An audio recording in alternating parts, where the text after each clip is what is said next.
For today's presentation of tech news, I please ask that you remain seated or standing or whatever you're doing. The point is to try not to make a scene, okay?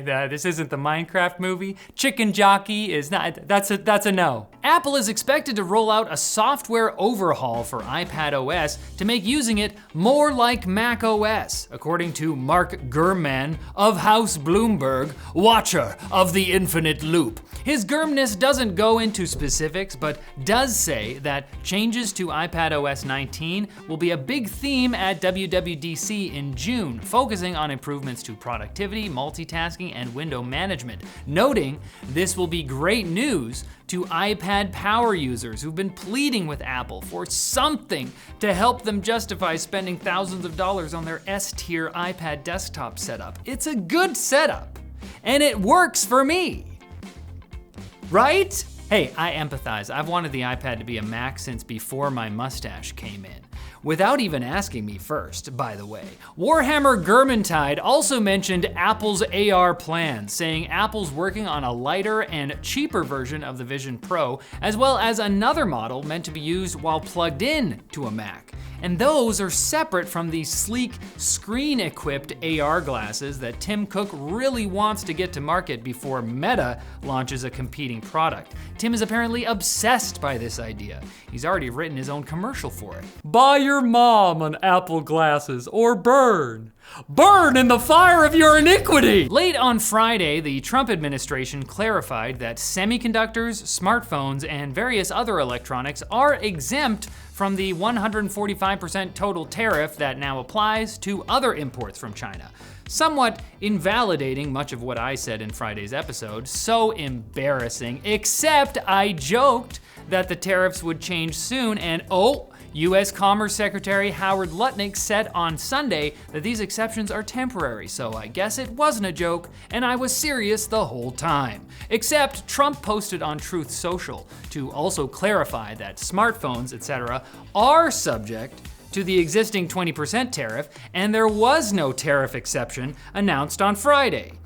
The exception to that statement being the executive order published on Friday titled Clarification of Exceptions to the tariffs, but that's it's just like a slang phrase kids say. It doesn't mean anything. China is currently making no exceptions to its new policy, completely banning all exports of rare earth minerals and magnets, which are critical to the production of basically any product with a circuit in it.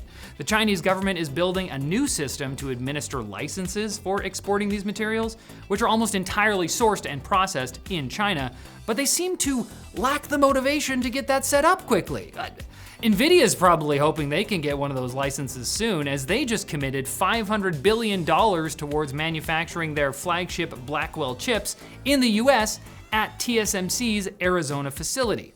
Sure, they've been talking about doing this since last year, and those US-made chips will still have to be shipped over to Taiwan to use TSMC's packaging tech, but hey, just look at what tariffs can do. Ask if tariffs are right for your family. Back in consumer land, Sony has vaguely alluded to Trump's tariffs as the reason for increasing the price of the PS5 in Europe, Australia, and New Zealand, but not the US, after already hiking the price for somewhat similar reasons back in 2022.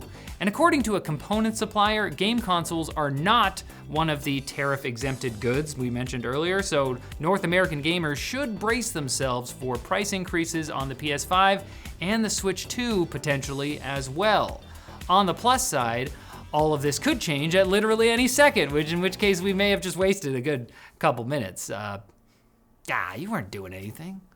You might as well check out our sponsor. Thorum. They make cool rings out of unique materials like World War II rifle stocks, whiskey barrels, dinosaur fossils, and more, and frankly, it's about time. Thorum was founded in 2012 by Caleb Martin when he couldn't afford an engagement ring, so he made one for his lady, Steph. She said yes, otherwise I wouldn't tell you this story. Now, together they make these sick-looking rings and recently introduced Thorum watches featuring meteorite, Hawaiian koa wood, and California redwood, so you can wear your story. Thorum has over 10,000 five-star reviews, free worldwide shipping, and a lifetime warranty. So whether you need a wedding band, an anniversary gift, or just an awesome ring for no reason, reason, head over to Thorum.com and use code TL20 to get 20% off a truly unique ring. Okay, it's intermission. Thank you for respecting the show and not making your bags of popcorn explode like it's a bed in the nether dimension, except for Travis's group over there.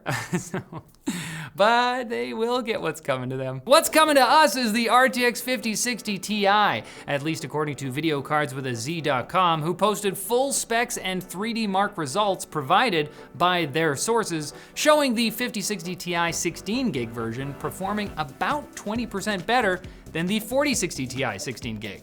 Videocards, spelled thefunway.com, also leaked some specs of the RX 9060 XT, including its 2048 stream processors, making it kinda look like an RX 9070 XT cut in half if you squint.